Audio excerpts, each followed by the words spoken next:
Thank you very much. So I'll do the basics and share my screen. Let's see, it's up and running.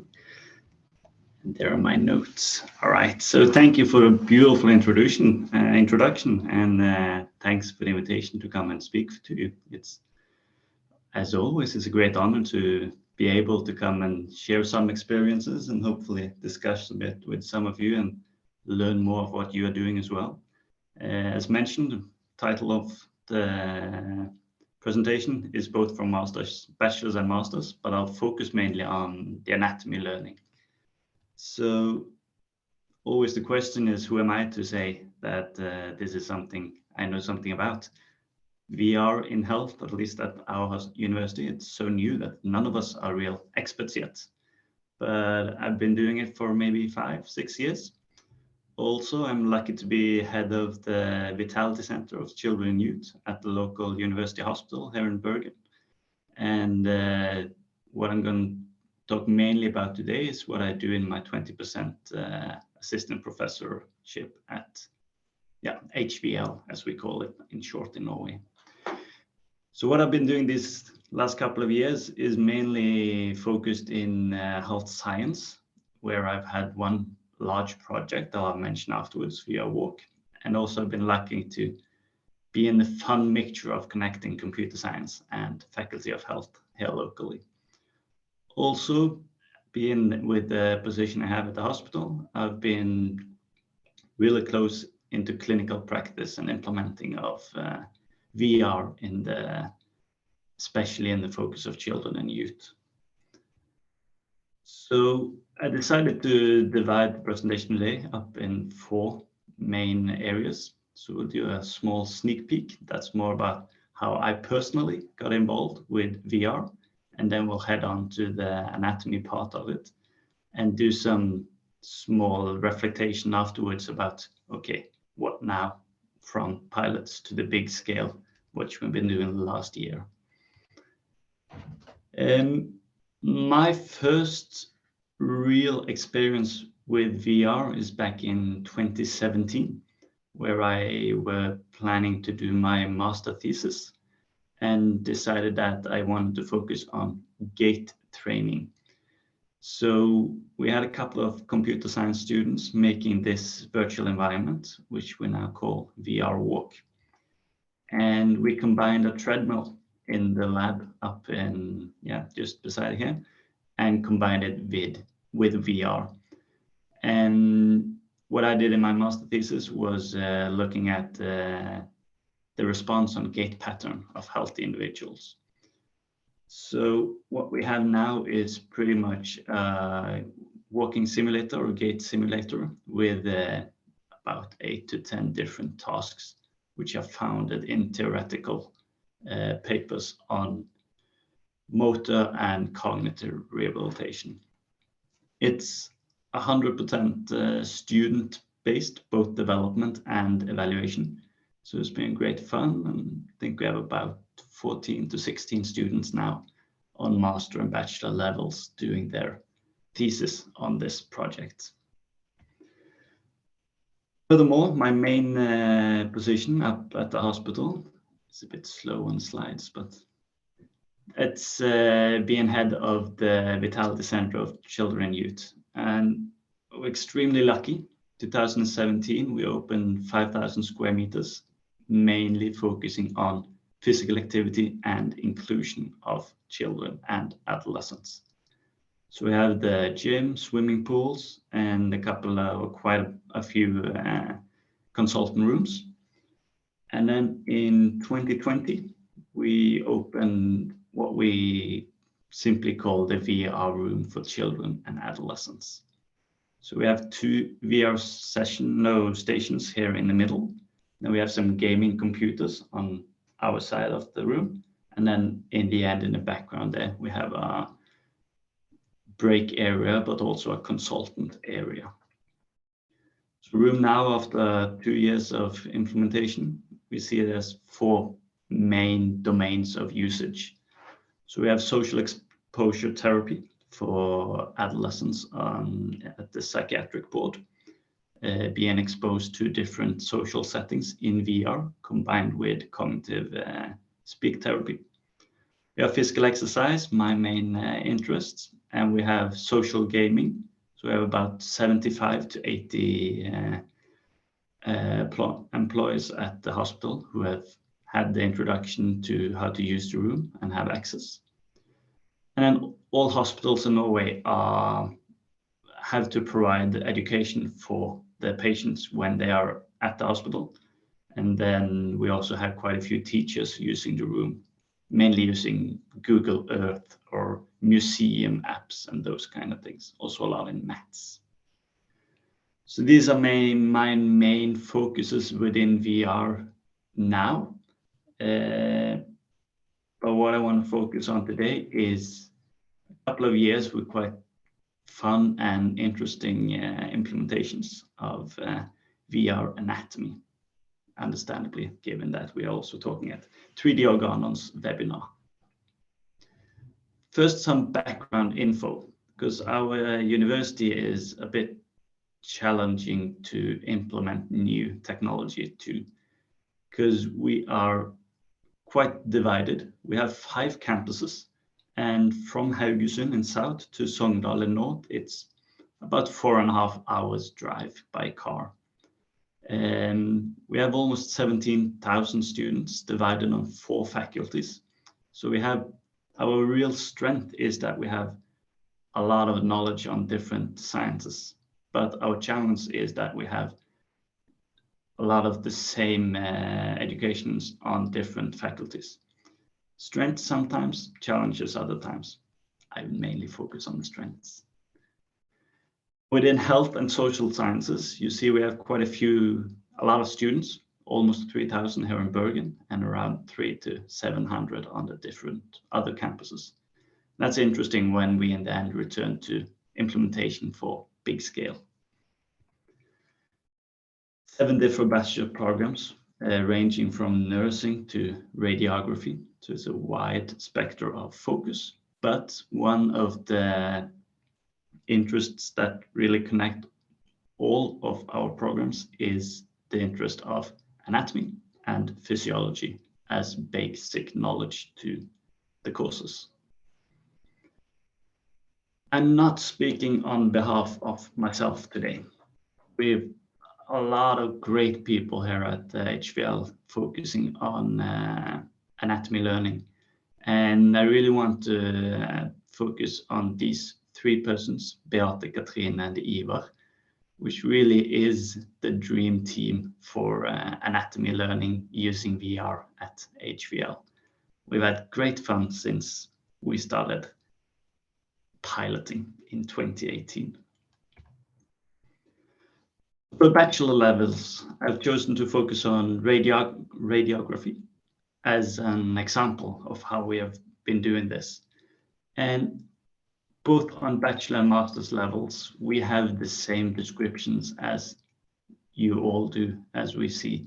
Students describe anatomy learning as challenging and difficult, as we normally do with things we haven't learned yet. But if we look at the studies and more closely on what are the challenges, we see that it's pretty much on identifying anatomical structures. There's a lot of them, and they look quite similar, at least in the book. And we have the difference on understanding and describing the structures' placement towards each other. So pretty much the spatial understanding. And this makes sense for all of us. This is why we are interested in anatomy and VR. It's the perfect combination, and it is definitely the future of medical education. Our program for radiography is quite good for piloting because there's only 40, 50 students, and they have a subject which is combining anatomy, physiology, and pathology. So they are not going in extreme detail of the anatomy because it's just a base knowledge. So what we did in 2018 is that we had a pilot of 4 to 6 students, took them into the lab, used 3D Organon, and had pretty much just a session, 60 minutes, use this, let's talk a bit. What do you think? Should we try it out in the full-scale class? And the response was extremely positive, enthusiastic. And so we decided, okay, we're going to try it this school year. And then we had some equipment that we collected around at the school, and we ended up with 3 HTC Vive setups and put it in a room, nothing fancy at all. It was just a storage for our anatomical structures. And we said, we'll keep the room clean if we get to put in some VR equipment. So that is now actually changed from the storeroom of anatomical structures to something as fancy as VR anatomy lab. And it's been implemented and is in full use since 2018. Also, on this time, we had 4 Oculus Quests, so a total of 7 headsets. So what we ended up doing in practice was groups, 3 to 4 students. Then we have 14 groups for the total of the students. And then we decided, okay, for each subject, we have 2 sessions. So 7 groups first, then 7 groups afterwards. And being a pilot study and not being sure how this will work, we decided on being 2 facilitators during the sessions. And we used systems that we are used to. At our school, it is Canvas, digital learning system. And we used the earlier division of dividing of the subject. So we have 13 sub-focuses. And we used something called H5P, which is pretty much a different type of interactive digital-based learning methods. So we can just put in text. And we didn't do anything fancy at all. We just focused on, okay, VR anatomy is now an integrated learning resource on the same level as our other learning resources. So we have the book, we have digital resources, and now we have VR as well. And pretty much just took recordings. For example, the picture to the right here is Beata doing a recording at her office where she goes from the digital resources, have some tasks which are defined, and to find the answer, she goes into 3D Organon VR and look for the structures. And that's pretty much what we ended up doing the entire year on the Bachelor program. We have basic tasks and the students collaborate, 3 to 4 students at a time, and they chose themselves if they wanted to use VR, books, or digital resources, or perhaps all of them at the same time. Some reflections of the piloting was that obviously, as we all see, it's very stimulating and motivational. Putting on the VR goggles makes the students a lot more active and interested straight away. We saw that we are able to hold that intense focus for about 20 to 40 minutes, depending on the quality of tasks and questions and the group constellation. What was really valuable on the Bachelor levels, this is first graders, is that we saw a huge change in their use of the Latin vocabulary. When we earlier using classroom discussions, we have to go and really facilitate on the use of Latin. It came a lot more natural for them now, having the setting on the program for Latin and being forced to explain what you are doing with your words, given that some of them look at the screen and some are in the goggles. They started just using language all by themselves. And that's then what we really all emphasize for is collaborative learning. What was a bit surprising and made more work for us, but made the anatomy learning much better during the year, was that the students were very clear that they wanted specific tasks and guidelines. We tried in the beginning just having one session, and then they had access to the room and could use it as they liked as a learning resource without specific tasking guidelines. And we ended up getting a lot of questions. They were really uncertain about the setup and about how to use it in the anatomy focus. And they became really dependent on contacting us all the time to ask, okay, what should I do? How should I use it? It's really fun, but I don't see how I can use it.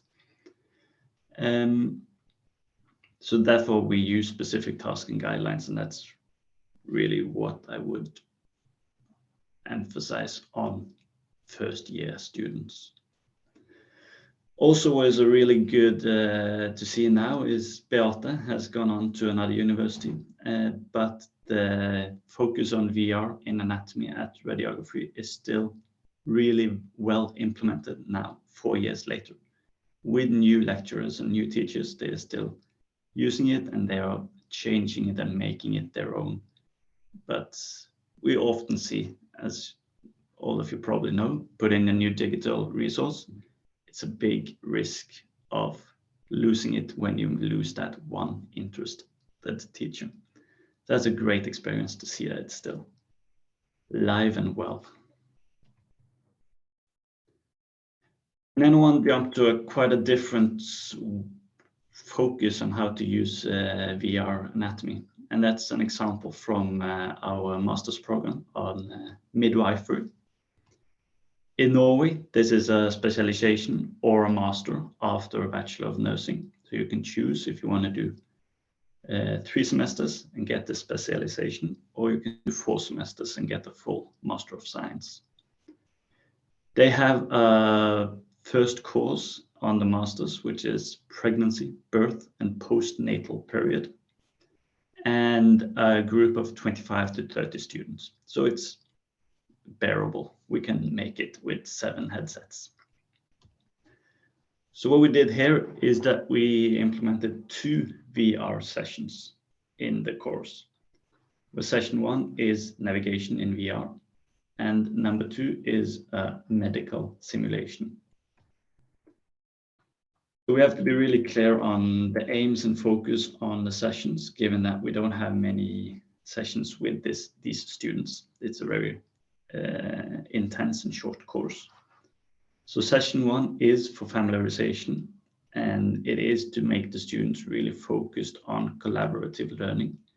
We focused on now having 2 students, given that the group is small enough. So you have 2 students collaborating, and we actually, after a couple of years, we have ended up with saying that they choose their peers themselves, because the tasks they are doing in VR, especially in the medical simulation, is so complicated that if they choose their peers themselves, they normally find someone that they collaborate really good with, and they get more effect out of the sessions. But in session 1, they have like the basics, put on a headset like this, you adjust it like that, those and those buttons. This is how you open a program. Then we also put in a task of orientation and navigation. This is just to give them a wake-up call on the vocabulary which they might have lost since the Bachelor, like superior, inferior, medial, lateral, deep, superficial, just to make them get into the new, or the basic thinking of navigation in the anatomy structures. About 60 to 90 minutes, depending on the group. So we did a word sky, or what's it called in English, after this session with one of the classes. And as you see, it's really positive responses. Not surprisingly, VR, it's awesome. And then over for the really interesting part. This is Katrine, who's made a medical simulation of birth. So the focus on this session is relationship between the female pelvic, fetus, and the uterine muscles. And the task is focusing on, or the learning outcome is the fetal rotation through the birth canal. So the simulation task which they get in paper 2 and 2 is that they are to follow a laboring woman, and their task is throughout 90 minutes to follow the woman and the fetus through the different stages of labor. And during the simulation, they are to take both the fetal and the midwife's perspective physically with the VR goggles. So actually move through the anatomical structures as if they were the fetus. All with the aim of learning and focusing on understanding the relationship between the different structures. And then the task or the simulation is built up from focusing on the skeletal muscles, and then on the final session, it is focusing on the nerves. So then we're actually a bit back to the last webinar, if some of you follow that. It's looking at, okay, the nerve's position compared to the fetus's placement. How does this affect, for example, anesthesia? Or in this particular focused on epidural anesthesia, and where you put it, what effects will it give on pain relief and muscle relief. Also, is quite interesting to look. They end up discussing, for example, different labor positions. How does that affect the placement of nerves and muscles and the interference between them?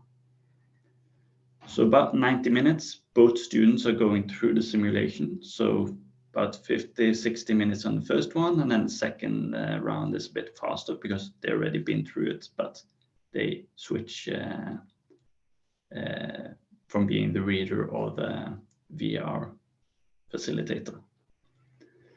This is all preparations for step 3, where they have full-scale simulations in the lab, the SimArena lab, where we have simulation as seen in pictures.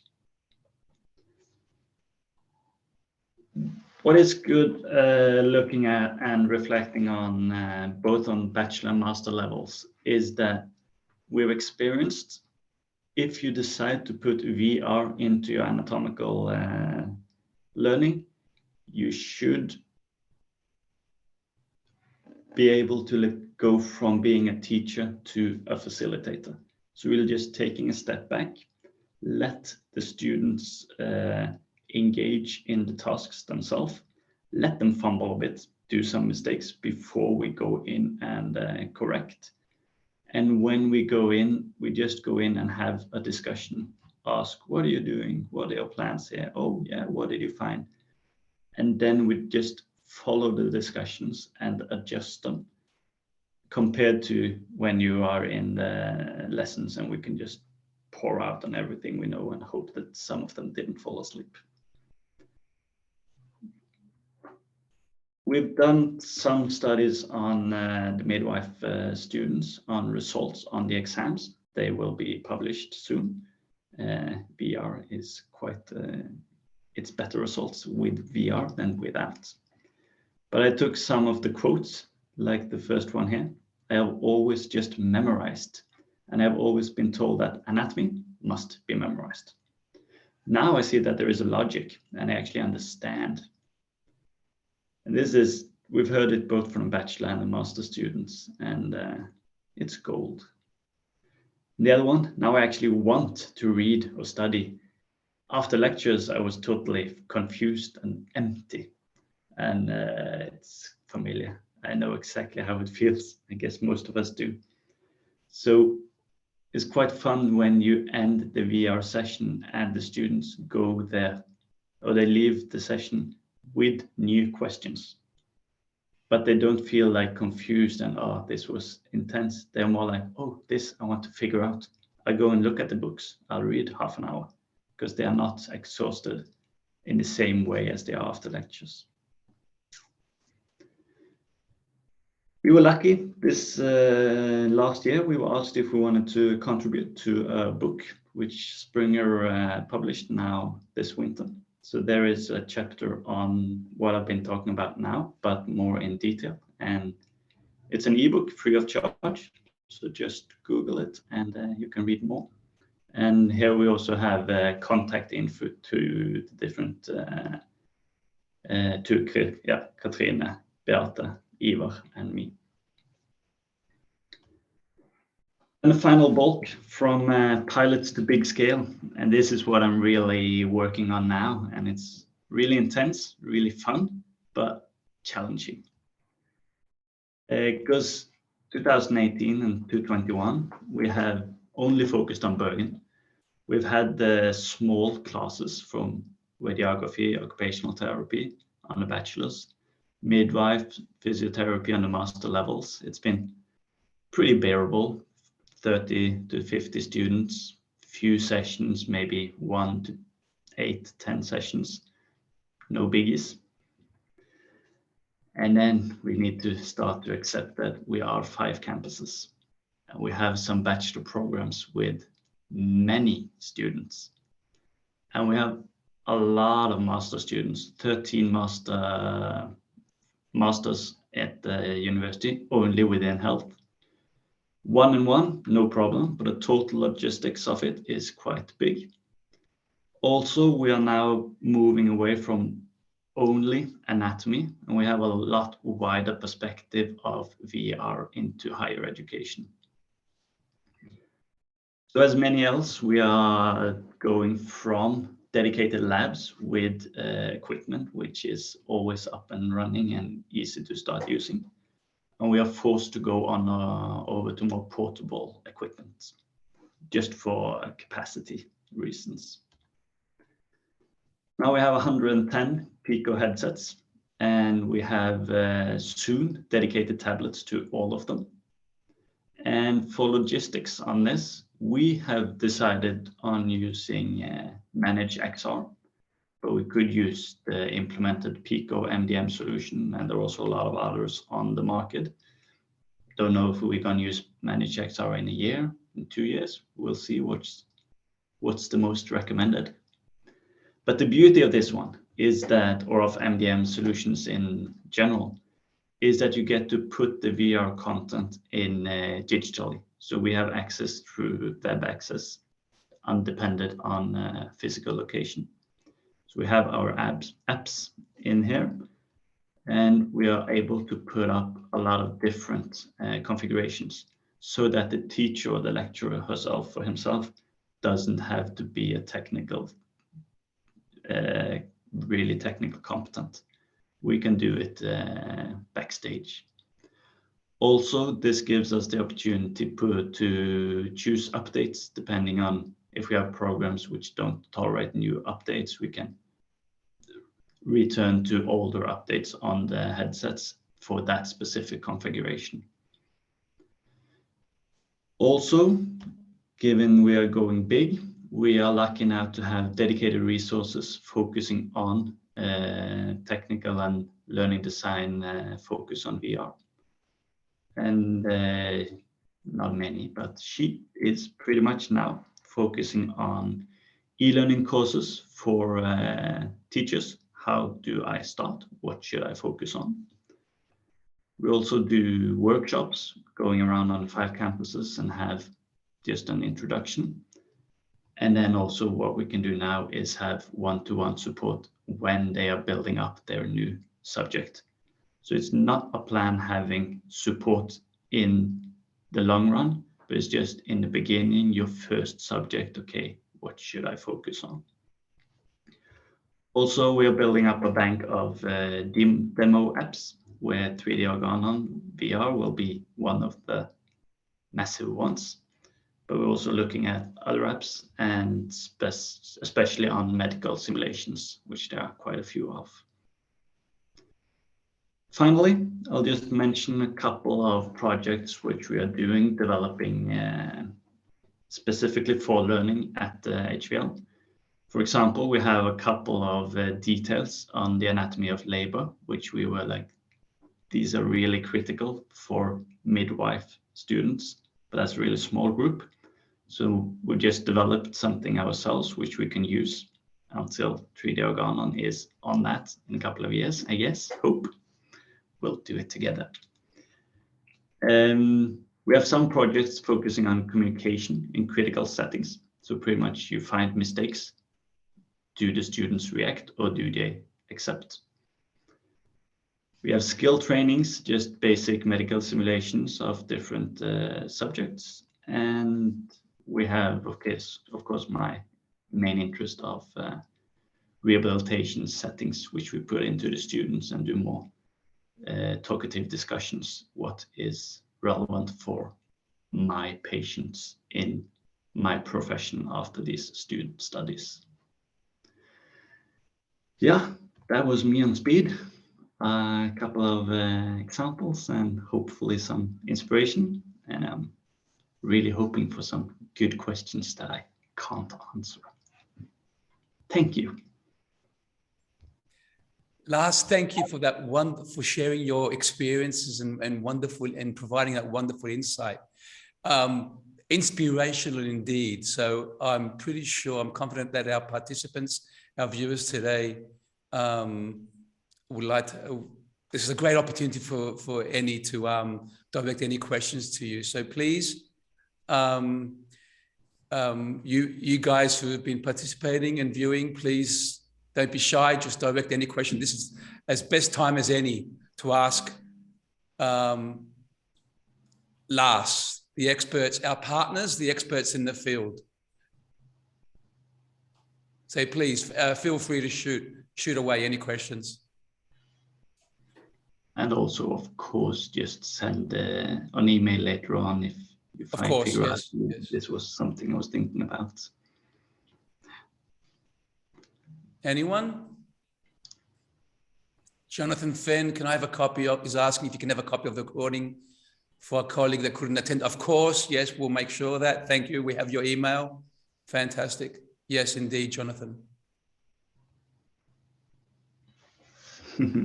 Jonathan is saying that he's starting out in VR in medical education. Any advice? I could answer that, but I would think that it would be much more valuable if Lars did. Coming straight from the people who are using 3D Organon in the field. Yeah, don't go big at once. Pretty much. The big value, we are lucky. We are a beautiful community now using 3D Organon on VR education. And what we all end up with is going a bit too big in the beginning. So do small pilots.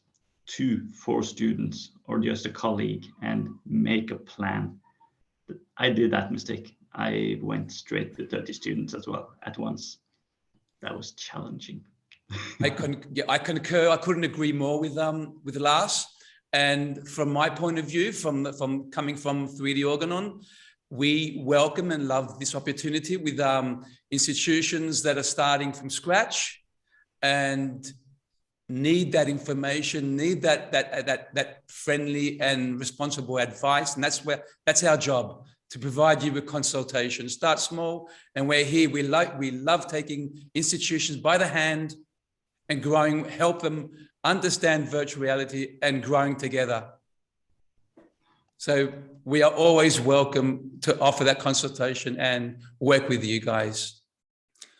Manny is asking, we have a simulation for students in Nigeria. I don't see why not. Of course, yes, Manny. We can take up this conversation at a different date, and of course, we can help you with this.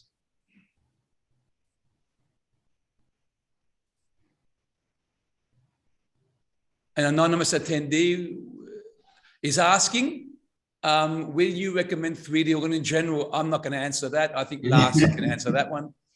I hope you would, otherwise we have been in trouble. In general, I would absolutely say yes. The beauty with 3D Organon is that you actually get response when you ask questions. I've used quite a bit of different technologies, and the biggest challenge is if you start implementing programs in your lectures, then the program distributor stops giving service. The beauty of 3D Organon is that they are big enough to give us support, but you still are able to answer in quite good. I've never waited more than 24 hours on a response, and that's impressive. You normally have to wait for me because I'm doing a lot of uninteresting things. I think that's one of the big values, actually. Thank you, Lars. We are big enough, but we are also, it's our mental state, it's our philosophy. We consider after sales, the whole cycle, the pre-sale cycle, the sales cycle, and equally important, the after-sales cycle. And our customer support team and our sales team is always quick off the mark to offer its support, advice, and answer all questions, and basically provide solutions.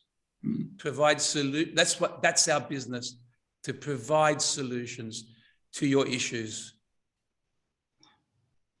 An anonymous attendee is asking, do you have any Jonathan, I do apologize. Jonathan Fenn is asking, where do you see VR going in medical education? That's a big question. I think it has its ups and downs. So yes, we can say that VR is part of the future of medical education, but it's not the answer to everything. And that's why I think it's really important that it's the same as the computer. Like VR is a technology, it's okay, but it's what is inside which is important. And what I think will happen in a couple of years is that we will see a couple of providers going big, and quite a lot of those providers of VR to medical education we have today, I think they will die out, actually. There won't be a market for everyone. And as a consequence of that, I also think that it will at first get less expensive compared to what it is now, but then it will get eventually a bit more expensive. And I think that's a very good thing, because we need to pay for what we are getting. Now there's so many different apps on the market that I, as a lecturer, I pay almost nothing for a lot of different apps. I think more and more are going to be as 3D Organon, as there is a big supply chain around it, and that makes it more expensive. But that's just how it is. And if we compare to other technologies we use in the educational system, that's where we end up. That's how it's survivable. Also, given from specifically medical education, I think medical simulations are the really big deal. That's what we're going to get used to, because that's where we already use a lot of money, and we have a lot of technical competency around in our universities. And that's also the kind of educators and lecturers who easily go to new technology. So I think medical simulation, that's really the future of VR. I would like to add here to, in response to Jonathan's question, what we are seeing from our point of view, from our experience, we are not an over-the-counter product, digital resource in the XR ecosystem. Actually, we find our partners. We are almost reaching 500 top-tier universities worldwide, and thousands of individuals, medical professionals, students, academics, and so forth. But what we're finding is that we're not just providing the cutting-edge solutions in the XR ecosystem, technology in the XR ecosystem, but actually institutions are actually adjusting, wrapping their own curriculums, their own medical education program around the new VR and around the new digital resource too. So it does heighten that sense of responsibility for us, the fact that VR, that's where it's going. I do agree with what Lars said, but it's a fact. Universities are actually, in many cases, wrapping their educational programs and their curriculums around the new VR technology, which is quite encouraging and heightens our sense of responsibility to deliver, to stay above the rest and keep on delivering, that optimum service and quality. An anonymous attendee is saying, do you have any regulations, policies for the students related to health and safety when using virtual reality? That's the one part of the question. And then he continues, are there students who feel dizzy when using the VR? Yeah. There are two reasons we never put the student alone in the VR headsets.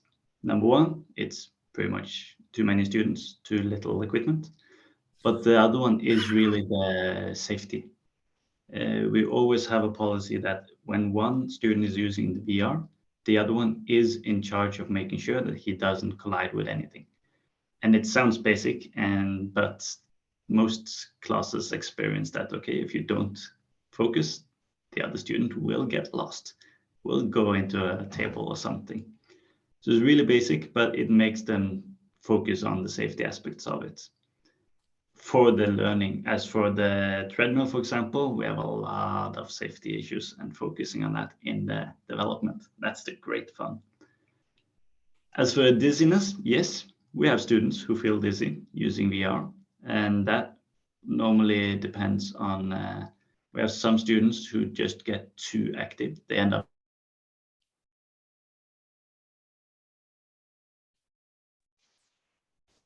I was kicked out and jumped back in again, sorry. Yeah, students becoming dizzy, but it's a lot less than I was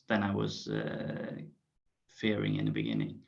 Also, it has a lot to say on the program, the VR program. If you have a lot of movements in the program that doesn't match the movement of the student's body, you will get dizzy. An anonymous attendee is asking, what are the most important learning outcomes by using 3D Organon? I'm a bit opposite of what you are on this one, but that's because I'm old school. I'm a bit like anatomy is for us a subject that where we have some learning outcomes that we have been discussing and disagreed on for years. So I'm really focused on, in the beginning, use the learning outcomes you have in your curriculum and see what of them can be answered using VR.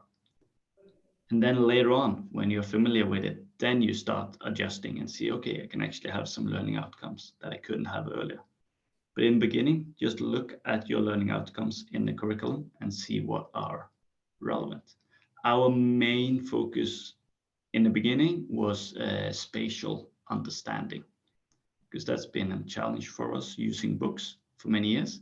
And that's also really specific and straight on. Here, VR makes sense. That's a great answer, actually. Many is asking, I would prefer a PC-based simulation for a start. What do you think? Yes. I'm assuming he's referring to using something like non-VR, what we would refer to collectively before taking that step into VR. Mm. And also the combination of having PC-based or portable headsets. PC-based is definitely less of a hassle, because then you need technical competency to put it up. But when you come as a new user later on, you just press on and you have the screen sharing. Actually, it's so basic, but our biggest challenge using the portable headsets is putting on screen sharing, since we have collaborative learning. So I'm really a big fan of PC-based headsets, but they use more place and they are more expensive. Fantastic. Dr. Osama Mashaleh is asking, how long should it take the medical professors to get familiar with VR and to start acting as facilitators for their students? I like the word facilitator. You used that before. That was a great word. I think it's gonna be a word. I think you set a trend here. I think it's gonna be a word that's gonna be used quite common from now on. So yes, so Please, That's Lars. that's a challenging question. It really depends on your experience in technology. I could say I could take 2 professors from this school, and one of them would never learn. The other one would take it on 15 minutes. But in general, I would recommend with VR that you as a facilitator need to know what you're putting your students through. So don't try VR for 10 minutes and say, okay, I'll put it in my curriculum. If you're planning on giving your students a 90-minute session, I would recommend for you to go through the entire 90-minute session with some colleagues the first time. But I'm thinking the average professor with an anatomical interest would be able to learn this and make a good session for the students 2 weeks. Fantastic. Jonathan is asking, is it a set price per institution for 3D Organon anatomy? What is the pricing? Can I demo that? I think I should answer that one. Yes, well, yes, we have our pricing. It's set pricing for institutions. Please get in touch with us and we can discuss this, of course. And yes, we do provide trials. These are forgive the layman's term, this is a free trial which we can provide for any device that you prefer, whether it's a VR device, PC powered or standalone, or a non-VR device, desktop, tablet, smartphone, and mobile. So of course, just get in touch with us at prosupport